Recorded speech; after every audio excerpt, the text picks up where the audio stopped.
Écoutez-moi attentivement. Selon Apocalypse 1, verset 12, qui est digne de recevoir ces promesses? C'est qui? L'agneau qui a été immolé, c'est qui? Répondez s'il vous plaît. C'est Jésus. Mais maintenant, eh bien, il est digne de recevoir cela au siècle des siècles. Mais où est Jésus? Non, je vous pose une question. Où est Jésus? Au ciel. Est-ce que vous pensez que c'est au ciel qu'il est digne de recevoir la richesse? Est-ce que c'est au ciel qu'il est digne de recevoir la puissance? Je vous rappelle qu'il n'y a pas de démon au ciel.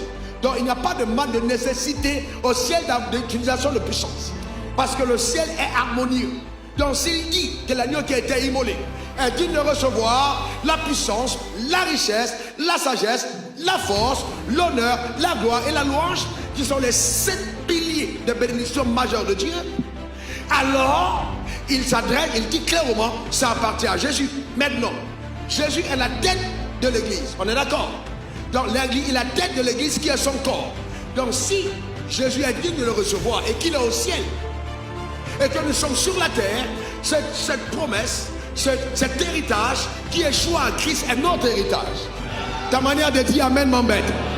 Donc nous sommes co-hérités de Christ, que la Bible dit. Donc cet héritage du Christ est le nôtre. Oh, ton silence m'inquiète. Que cette parole pénètre les entrailles spirituelles. Donc ça veut dire que tout ce que les hommes désirent et qu'ils vont dans les sectes et qu'ils vont adorer Satan et qu'ils vont se prosterner devant notre Dieu, nous l'avons en Christ. Nous l'avons en Christ.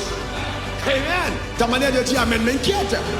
On a la puissance. On n'a pas besoin d'aller ailleurs pour la chercher. Je suis choqué d'une génération comme celle dans laquelle nous sommes, où des jeunes gens impétents d'avoir accepté Jésus sont obligés d'aller faire des rituels sataniques pour avoir la puissance. Quelle honte, quelle déception, quelle ignominie. C'est pas possible, c'est pas normal. Le Dieu que nous servons est digne de recevoir la puissance. Et la puissance est notre héritage.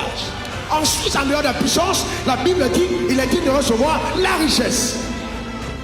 On n'a pas besoin, frères et sœurs. On a vu des gens même livrer leur derrière, compromettre simplement pour avoir la richesse. Mais quelle richesse même? Quelle bonne richesse! Quelle bonne richesse! Le Dieu que nous servons nous a donné ça comme héritage. Amen. Qui croit que la puissance de Dieu est réelle? Lève ta main. Lève bien ta main. Si la puissance de Dieu est réelle, tu le crois, n'est-ce pas? Eh bien, lève ta main. Qui croit que la richesse est aussi réelle? Lève ta main. Eh bien, si Dieu donne la puissance, il donne aussi la richesse. Et il n'a pas que la richesse, il donne la gloire, il donne l'honneur, c'est-à-dire la dignité.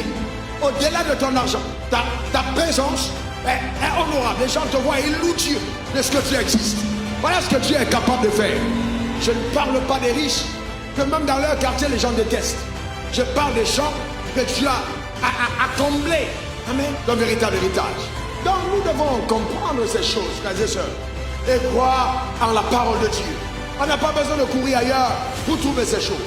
Et on n'a pas besoin d'avoir notre oncle, notre tante, le gars de notre parti politique au pouvoir pour être au pouvoir. Moi je le dis clairement. On doit être de la race, amen, de ceux qui, quel que soit celui qui est au pouvoir, nous avons le pouvoir. La Bible est claire là-dessus. La faveur est avec nous, je vous garantis. Même si après le régime change, un autre régime arrive, la faveur de Dieu nous accompagnera toujours. Donne-moi ton meilleur amen. Elle a été avec nous depuis, elle sera toujours avec nous.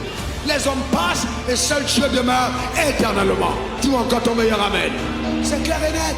Faisons-lui confiance. Les grands marchés nous seront accordés. Les portes ouvertes nous seront données.